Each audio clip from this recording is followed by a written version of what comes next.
So we come to the third day of soul, and our natural symbol in the biblical text is the dry land. And then later we will see that we have a second symbol, the seed within itself, two distinct symbols in the third day.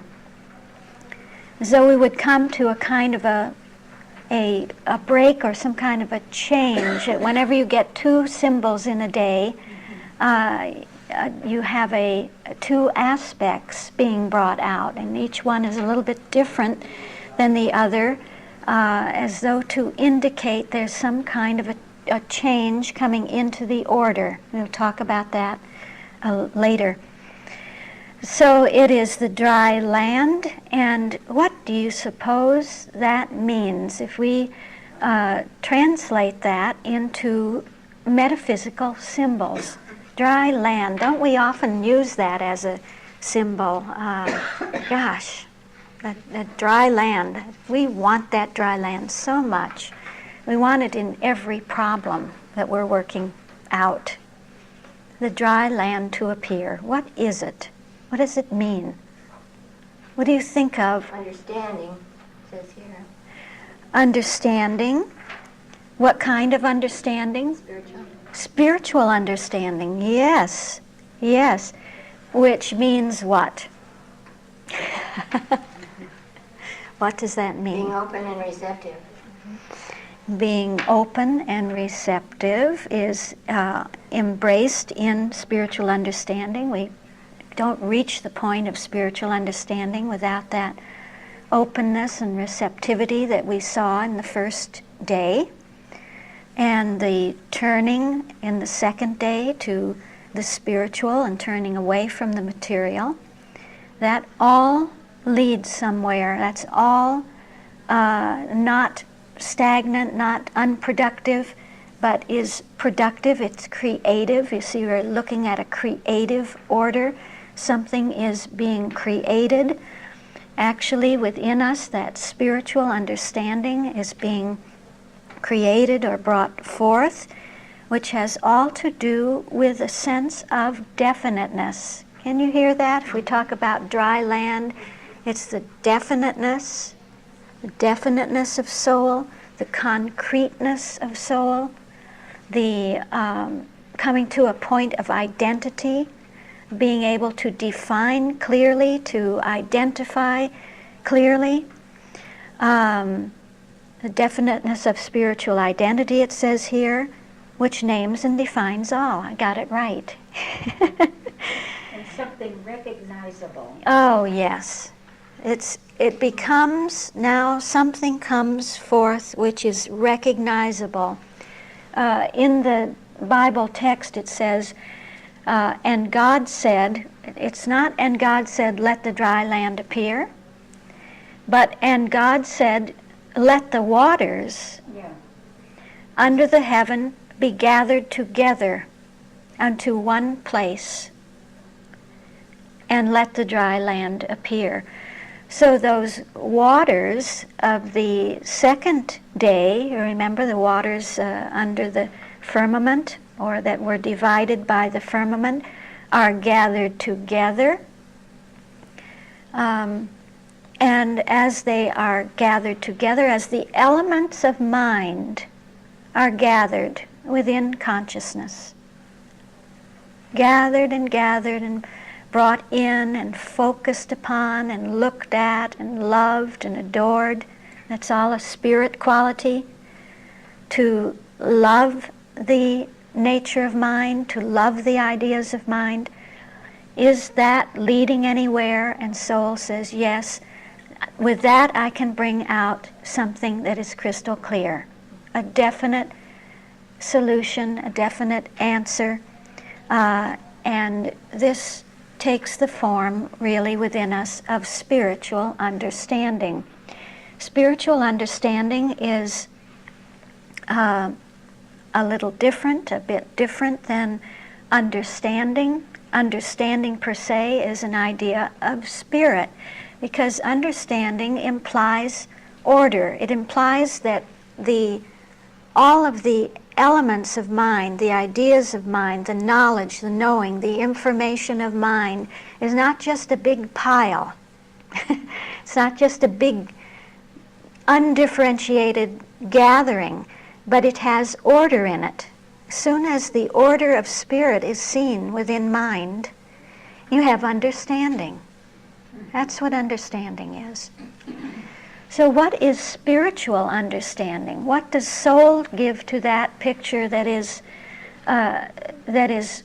beyond, that is a little bit more than the order of spirit? Soul always has to do with identity. And whenever we are identified with that understanding of spirit, this becomes spiritual understanding. When it becomes our identity, when that understanding is our identity, then this is spiritual understanding within us. Can you hear the difference? Mm-hmm. If I identify with that which I understand, I have spiritual understanding. Then with my spiritual understanding, I have really a new set of senses. I don't read then with the corporeal senses, with the material or the physical senses. That's why soul handles the claim of the senses, because soul gives us a new sense, soul sense, spiritual sense. Spiritual understanding operates or works as, or is utilized through spiritual sense, where we sense everything differently, where we don't read and count on and rely on what we see with our two eyes and what we have heard, what somebody told us, and what we think, and we really rely with on the physical senses. But soul says, no, you can't rely on that. And don't we learn that through our experiences, that we cannot rely on what the physical senses tell us. Soul gives us new information, and that information is always in accord with the light of mind, the information of the one mind. How is that third day then reflected in our approach? What is the let there be within us? How do we let there be and really reflect that law of life, truth, and love? It is everything within us that is willing to be meek before that which is coming forth from the divine order, to be humble before it, being willing to let soul define everything and name, define and redefine, name and rename all things rightly. Are we willing to do that, or do we want to continue to identify everything as we always have, and to persist in a wrong definition of a situation, of a condition, of a circumstance, of being? You see? That's what soul tells us that we have to have within our attitude, that beautiful quality of humility, to let that go and to take the self out of it. It's usually our self at the center when we want to define something. And we want to say how it is. And that has to be laid on the altar, so to say. The ego has to be laid on the altar and sacrificed before soul sense. And so we come to the fourth day of creation, to the day of principle. And the symbol there, the abstract symbol, the natural symbol or symbols are the sun, the moon, and the stars to give light upon the earth. Oh, we have to go back to soul. We forgot our second. Symbol. We forgot our second symbol. Excuse me. Could dry land also refer to safety? Pardon? Safety Where? for dry land? Yes. Yes. Yeah. Yeah. What is it? What?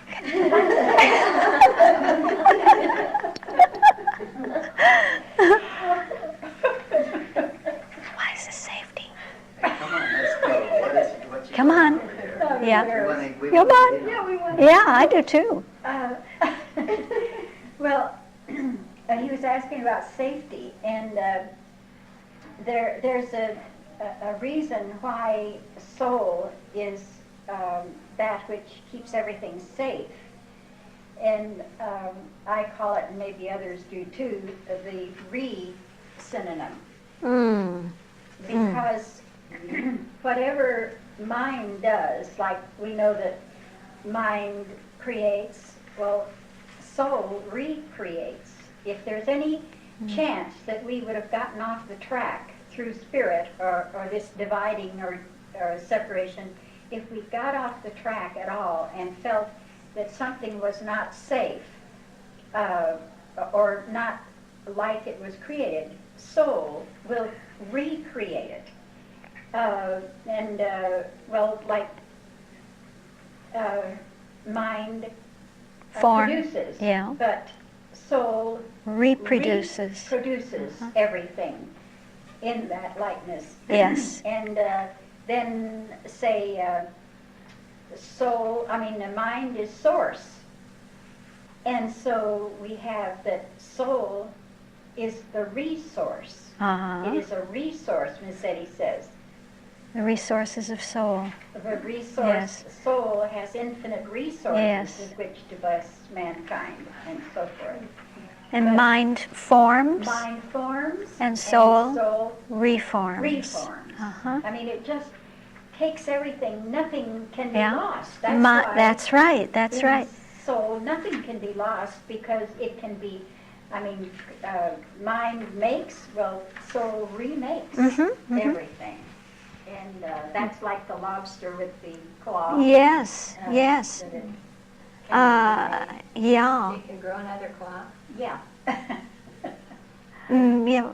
That it's example is in the textbook, isn't Oh, it? is it? About the lobster regrowing the claw, and she says it has to do with mind, but it's a mind and soul issue, really, isn't it? Right. Yeah, to be able to reproduce or represent again. Mind presents, Yes, but and soul represents. Represents or represents. I just love the fun with Yeah, soul. it's a gorgeous Body thing. reforms too. Pardon? Sometimes body reforms too. Our body. Yes, it does. Yeah. Absolutely. Yes, It's, yes. and that's because of soul. Which has all to do with healing, which has very much to do with healing. And the senses that, if you have gone from material sense to the spiritual senses of soul, that is a safety. Yes. We find our body and everything safe in soul. Yes, because you sense it differently, don't you? You Right. begin to sense the incorporeality. Yeah. You become free of the bodily sense, free of any sense of being in something. Yes. Uh, yeah. So with soul, there's a great freedom, not to be in anything, Yeah. except to be in the infinite capacity of soul. And so many times you'll hear someone who say, well, I don't want to get in a plane.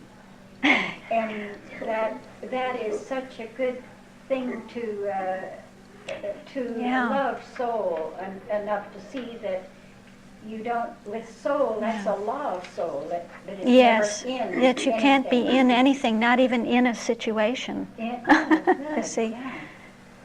you're never in anything except the infinite Soul. withinness and capacity of soul. That's why there's such freedom in soul. Soul is freedom because it's never contained Yes. it is infinite containment though. Infinite Yes, containment, yeah. infinite capacity. Yes, the infinite capacity, Because which it's means it's infinite withinness. boundless and boundless in both directions, Yeah. within and without. There are no boundaries in soul. If you're in a wrong situation, then you would be resituated. And so Yeah. is that Yeah, Resituated. resituated in soul, yes. the Yeah, that's a new one.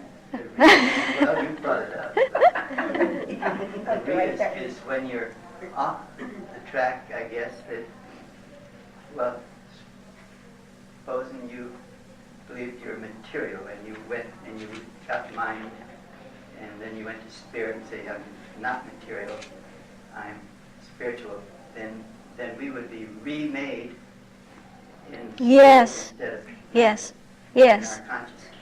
That's- yeah, Thank you. Uh-huh. yeah. Soul is just teeming with Oh, that it's so beautiful. sense of identity. Behind all of that is identity, the identity of soul, the dry land of soul. And the seed within itself, can you hear what the seed within itself keeps reproducing itself, doesn't it?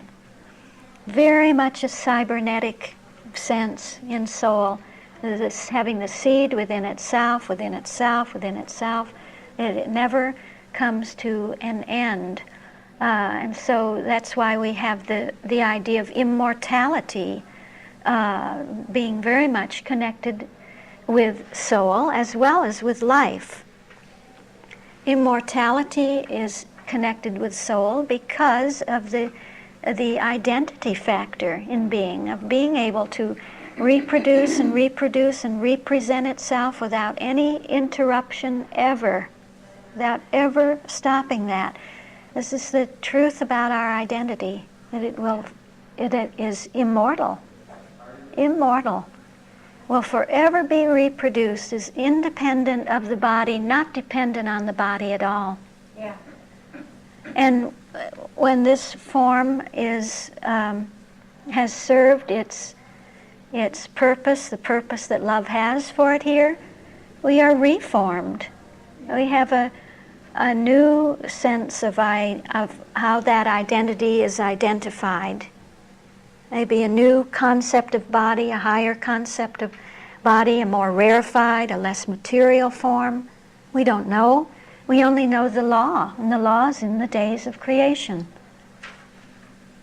In the seed within itself, in the third day, that what that identity is.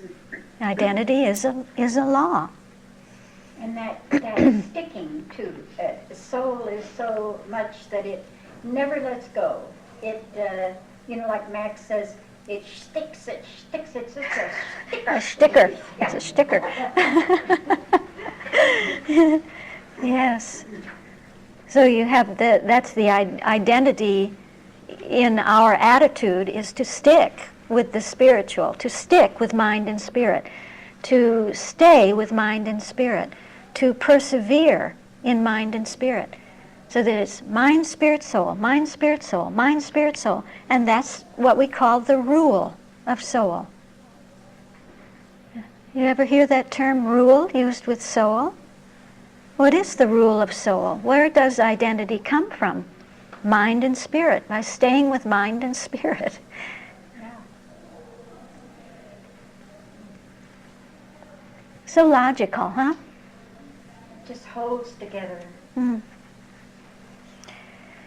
So now we can come to the fourth day of principle, where it is the sun, the moon, the stars. Seed within. Pardon? The seed within. Did you just- Yeah, we did that, the seed within itself having to do with identity again, that's that reproducing sense, you see. that a pine tree is always a pine tree. You look at a pine tree 10,000 years ago, or you look at a pine tree today, it's a pine tree. How was that identity preserved? How was it conserved? How was it maintained? Through the seed within itself. A pine tree never suddenly becomes an orange tree because it has identity. Each of us has identity. It's a marvelous thing. And you've come to the conviction that you can't be wiped out. Nothing can touch you. See? Nothing can touch you, can harm you, can injure you, can change you. You're changeless. Your unchangeable identity is intact. Yeah. That's all soul. There's no injury in soul. No. Can't be injured. It's But intact. if you believe through the physical senses that you have been injured, mind can reinstate, restore, resurrect, bring back again through all the re's. So soul has so much a touch of the Christ in it, of retranslating, bringing back again to the original. That's a retranslation process, or a translation process. So actually what we see happening in the third day, a touch of the Christ in the word order. And soul as the dry land, we had a wordish quality, the tone, the feel of the word within the word. Now the Christ begins to come in to the word. We said we were going to look at the days and the seasons of mind's creation. This is it. So we're now getting that second season of the word order. It's always the cure. And whenever you have restoration and restoral, stating, this is all a saving activity, and be brought back again if there's a claim that it isn't there. If there's a claim, now we can go to the fourth day. Soul really wanted to see the moon and the stars as one symbol. One symbol. And even what is that when you get the moon and the stars? Order. It's an order. What is order from principle? Order. Relationships. Within which relationships go on and are made. The universe. It's a system. Within us, stars are forming a system. The astro at the surface of those symbols, celestial system or an astronomical system. But here we see that it's a consciousness of a system. The divine system of principle moves its universe, relates everything within its universe. Symbol for scientific metaphysics. Here, the sun, the moon, the light. So principle now, in a way, falls back on the first day. The lights within that light. The classification is an idea of what synonymous term, would you know? Whenever you have system, you have order in classification, subclassification, sub-subclassification. It's a hierarchy. And so that's what they wanted to show, that fully ordered and system of light. Giving light is, And God made two great lights, the greater light to rule the day, and the less. He made the stars also. It's the light of ideas, the light of metaphysics and physics. Okay. And with that divine system of principle comes spiritual power, government. System implies government. Not human government.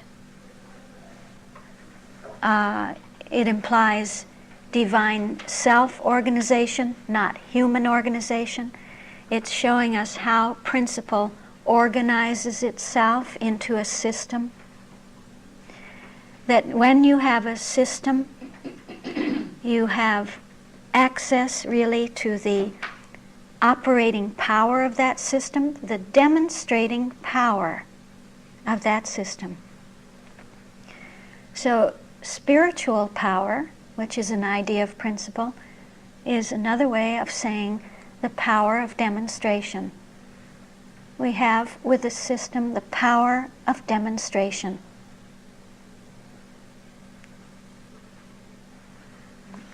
You know, it makes me want to go back and do the days of creation all over again. I mean, to just go more and more deeply into those days of creation. They're so profound. And how is that reflected in our approach? We have something in our spiritual makeup, in our spiritual attitude that is stamped by and coined by principle, coined by the fact that principle is a system, principle is a science. And that coining is the scientific attitude within ourselves, the principled attitude within ourselves. What is that principled attitude?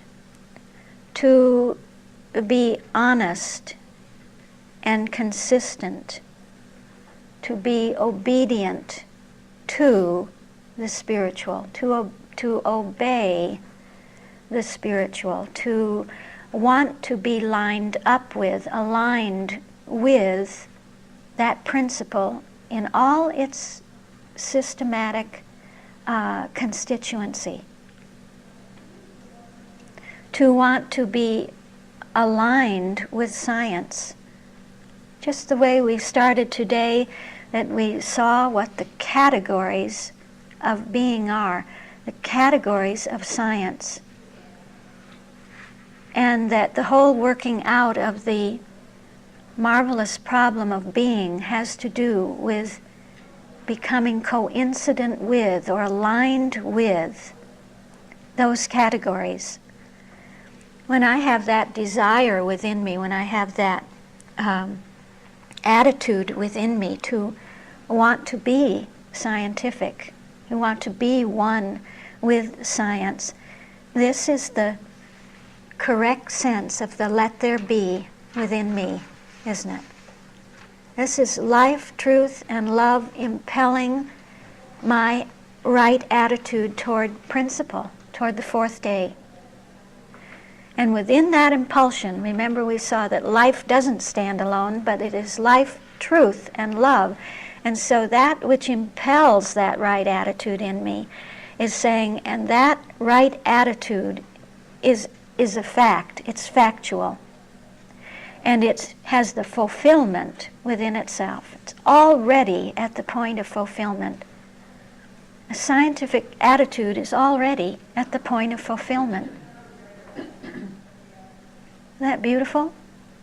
The scientific attitude within us, the scientific quality within us that has brought us here today, that brings us together in relationship with each other. We're in relationship with each other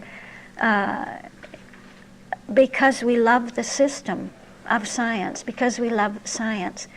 And this is already at the point of fulfillment.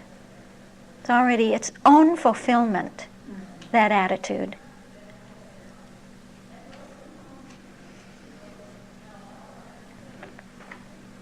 So we come to the fifth day. And we have the teeming sense of the fish of the sea, the fowl of the air. They said these are two different symbols. It says in Genesis, and God said, let the waters, you see there are the waters again, huh? Now let the waters bring forth abundantly.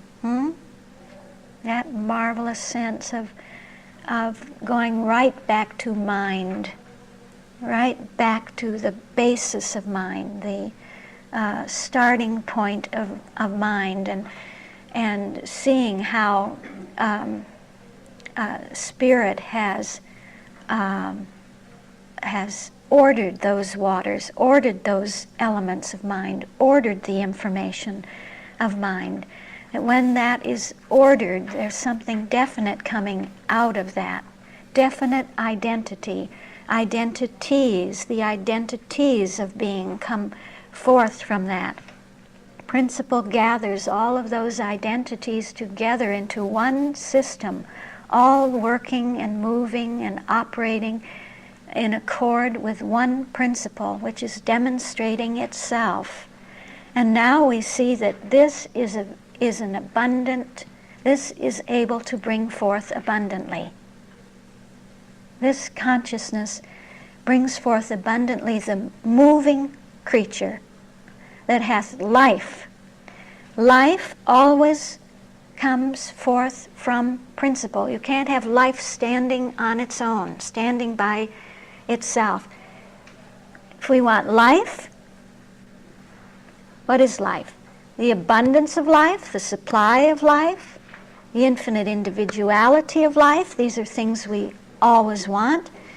And so often one hears that someone wants to work out the issue of supply.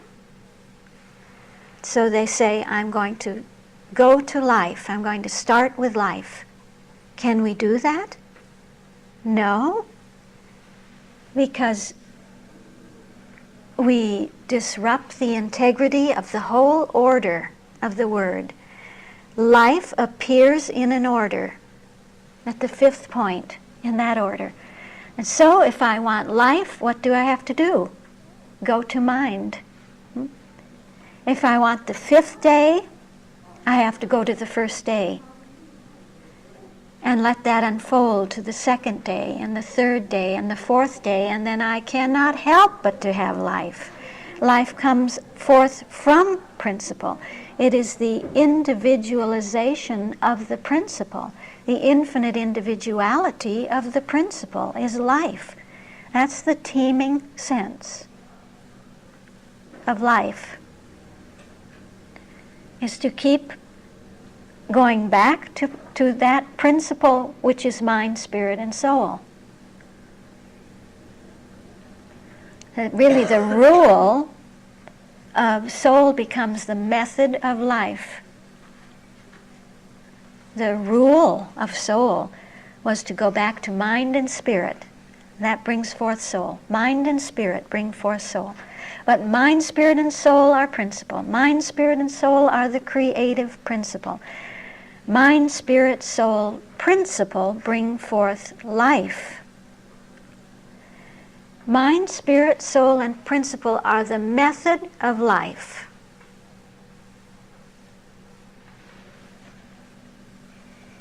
And with that method, we have infinite abundance.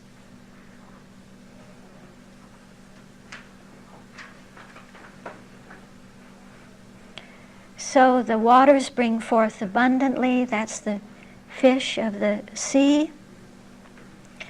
And the fowl of the air that may fly above the earth in the open firmament of heaven. So the whole thing is really showing us the fullness of life, the bigness of life, the abundance, the multiplication of life, the exaltation of life, of spiritual life. And we have, as we said, two symbols. The fish of the sea, first showing us the abundance of life, the multiplication of life.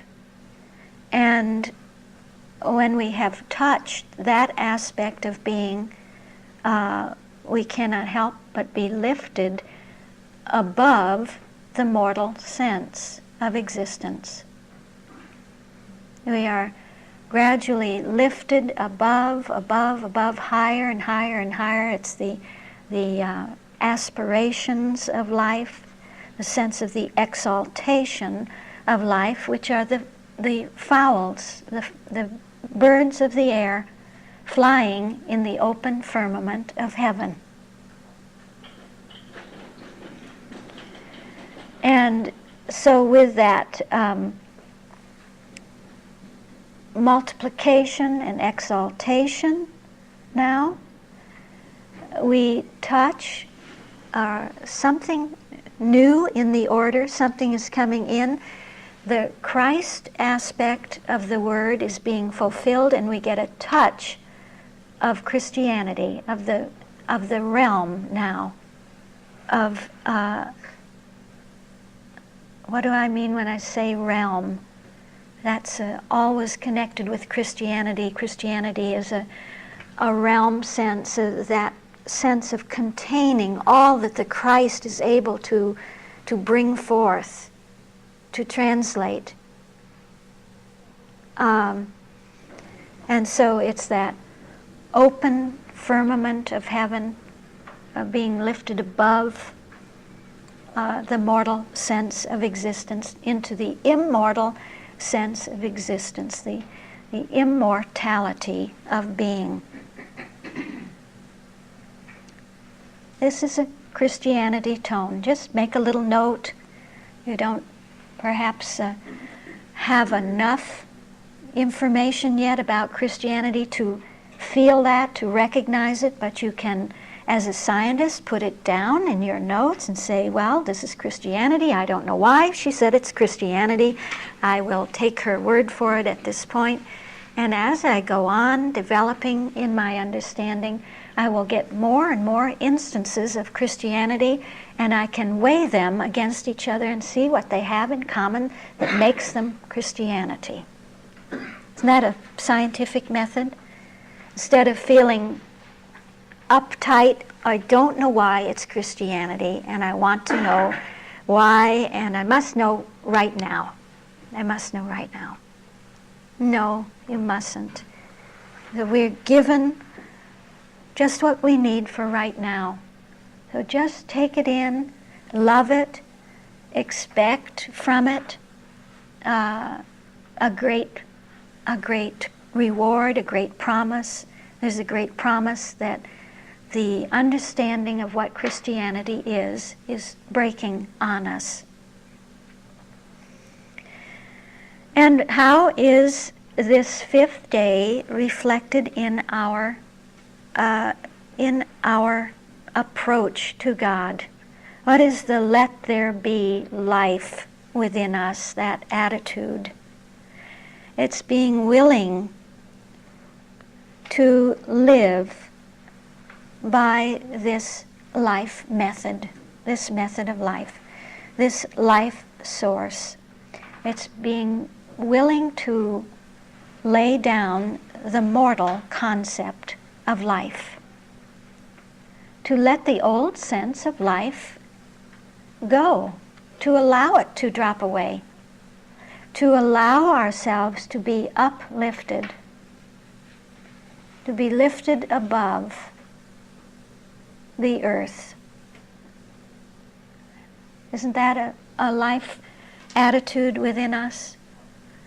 To be willing to utilize the method of life that has been given to us. Which means what? What did we say the method of life was? Now this is a test. The method of life is, and you fill in the blank. Judy? Is it the same as the rule of soul? The rule of soul with a little bit more added to it, huh? To go back to mind, huh? Mind, spirit, soul, principle. This is my method for life. This is how I bring forth anything new. How anything new comes forth. That's the only way that anything new comes forth. It's actually so in every department of life, or if you want to say every discipline of life, any of the sciences, so-called small s sciences, wherever there's an advancement in knowledge or in a particular field, it's always based on the understanding of the principle of that field. That's how anything new in a field comes forth, isn't it?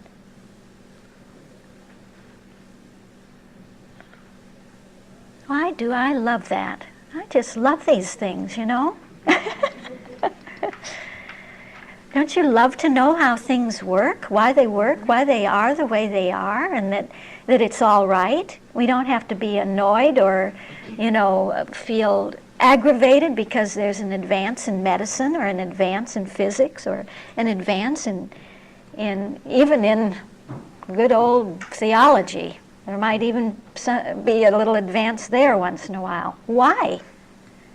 Whatever is grasped of the principle of that discipline and the falling back upon the principle of that discipline brings forth something new in that field. Where else would it come from? Somebody can't walk in off the street and say, well, I saw something new about mathematics. I've never studied mathematics, don't know anything else about it, but here's the latest development in mathematics. It doesn't work that way. That isn't the way the law of creativity is.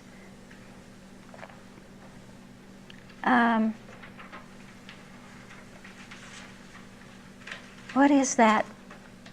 Something about something favors the prepared thought. Do you know that? What was that statement? Maybe revelation or do something. Yeah, something like that. As though about maybe it's discovery favors the prepared thought, that it's the ground of consciousness has to be prepared in the field in order to see something new in that field, to be an instrument for the bringing forth of that which is new in that field. This is the scientist within us. Sees new things about science. Within the whole definition of science is the ability to call forth new truths within its own domain, to bring forth new truths within its own domain. Well, then we must be in that domain. We must enter that domain. We must move in that domain. Then we are open to the newness of our principle. That's life. So we come to truth. How much time do we have? Are we all right? That we could finish truth and love this afternoon. We have every living creature now, not the moving creature. We had the moving creature in the fifth day. Now it's every living creature, the animals, and man. And these are symbols for what? For the evolution to spiritual consciousness, to divine consciousness, to spiritual manhood, to the dominion, to a consciousness that has dominion. That's what is meant by the term man. A consciousness that has dominion. Trying trying to think of that statement is coming to me from the 4th chapter about mastering the infinite idea. Mrs. Eddy speaks about mastering the infinite idea. Man will master the infinite idea.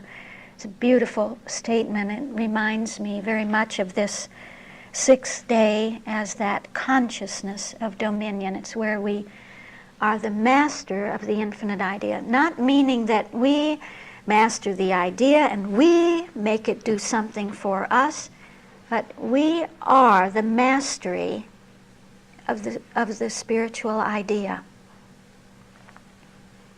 through divine consciousness. So there's a showing forth in that 6th day, which is a very long statement of the that ascending scale from the, so to say, the little creepy crawly creatures to the cattle, starts with the worm, and she shows how these are qualities, that we begin with the qualities in consciousness of the tireless worm, isn't it, that goes up and down the mountain a little bit at a time, and the cattle and the lion, isn't there the lion of the tribe of Judah, this king of the mental realm. She brings in all of these animal qualities, good, high qualities within us, as though to say that's how it starts, how your manhood begins to form in that way, by the gathering of all of these qualities. The cattle set upon 1,000 hills or something like that, until there is the appearance of man, when all qualities are brought together into one compound. They form a compound idea, not a compound quality, but they form the compound idea. And this is man, and man is a symbol, therefore, of divine consciousness. Spiritual consciousness. Well, what is the attitude within us? The let there be, to let that be, to let that happen within ourselves. What do we have to exhibit as an attitude? To let that spiritual consciousness, which is compounding within us. It sounds like a bank term, doesn't it? Compounded daily. Compounded with every day. Daily interest we get. Compounded. And to let that begin to have dominion over everything in our lives, in our experience. And truth has always to do with the whole. And so it is working from the whole, coming out from the whole. You see, the 6th day is nothing but the wholeness of the 1st, the 2nd, the 3rd, the 4th, and the 5th days. That those 5 days taken together bring out the wholeness of truth. The wholeness of truth. And so truth implies that we work always with the whole and from the whole. In other words, that we work with mind, spirit, soul, principle, and life. That this is truth. Isn't it so simple, isn't it? So simple. And to work from the whole through its science. So we come to the last day which we said isn't a day of creation. That day of love is a day where creation is complete, it's finished. God finished his work, which he had made. And it's a day of rest. It's very much that love sense, what we get with love, that love is that which is always looking at its own perfection. Well, what is the perfection of love? We say, I want perfection in this situation or that circumstance, I want perfection in my health or in my business. How on earth do we get perfection? What is perfection? What do we know now that perfection is? Can you tell me, someone? God. God, yes. And what do we mean by God? Spirit, part of God that we are. And based on the 7 days, what is God? In capitalized terms, what is God? Spirit. Spirit, love, life, intelligence. Okay, now put them in order. Mind, spirit, soul, principle, life, truth. Yes, yes. Okay. This is perfection. And so perfection is the first day, the second day, the third day, the fourth day, the fifth day, and the sixth day. The wholeness of them is the perfection of love.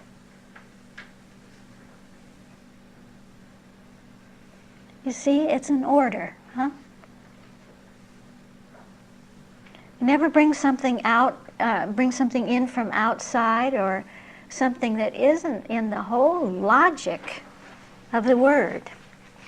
The logos, that's why the word is called the logos. It's a God logic. It's a divine logos, a divine logic of the word. I say, well, what is perfection? And we kind of, let's see, what would perfection be? We've just had the whole flow, the whole order, the whole constituency of perfection through the first 6 days. What else can love rest in? See? What else can love look at but the first 6 days? That's creation.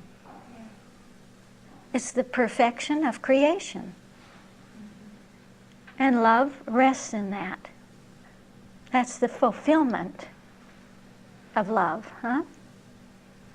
So it's those are symbols then in the 7th day of creation, so-called, for fulfillment, for rest, for peace, for perfection, for the completeness of being, for integrated being, that everything is integrated, that love and love's idea is one. What is love's idea? It's the first 6 days, that consciousness. And perhaps we can quickly see how our attitude is patterned by love, by the 7th day. What would that look like? It's everything within us that accepts now this whole development, this whole unfoldment, the whole order of the word, to accept it, to acknowledge the perfection of it. Isn't that an important quality? What good is it to come to this point and then feel, well, something's missing, or that isn't perfect, or there must be something else, or the yes but, looking back at the problem, the surface structure problem, and saying, well, yes, but what about this? Or often someone will say to you, well, yes, I know that, but I have to work out this and this and this. Yes, I know this, but, you see. And you want to say, no, you don't know it. Or you wouldn't say, yes, but. You would rest in the acceptance and the perfection of that which you know. Hmm? Yeah. That's what's so great about this. Like you say, it's so logical. When we've seen mind and spirit and soul and principle and life and truth, and we say, that's perfect. Yeah. We've arrived at love. Yes. That is love, Yeah. seeing the Yeah. perfection.